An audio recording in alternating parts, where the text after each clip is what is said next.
అనేకమైన శ్రమలు అనుభవించిన తర్వాత దేవుని రాజ్యంలో ప్రవేశించాలి అని తన శిష్యులకి నేర్పిస్తున్న ఒక చక్కటి ఉపదేశం ఇది.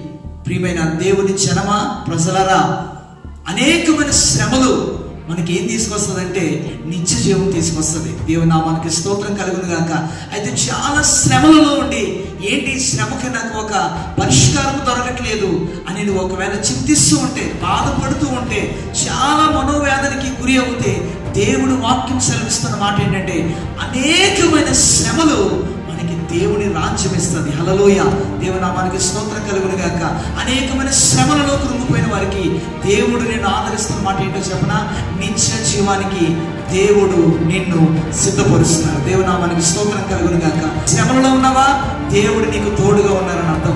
నువ్వు శ్రమలలో ఉన్నావా, నిన్ను దీర్ఘాయుష్మంతులుగా దేవుడు చేయాలని ఆశపడుతున్నాడు. నువ్వు శ్రమలలో ఉన్నావా, నిన్ను బట్టి నీ కుటుంబానికి రక్షణ దేవుడు ఇవ్వాలని ఆశపడుతూ ఉన్నారు. శ్రమలలో ఉన్న వారికి దేవుడు తోడుగా ఉండి మహిమ కలిగిన రాకడకు దేవుడు నిన్ను నన్ను సిద్ధపరచును గాక. ఆమేన్.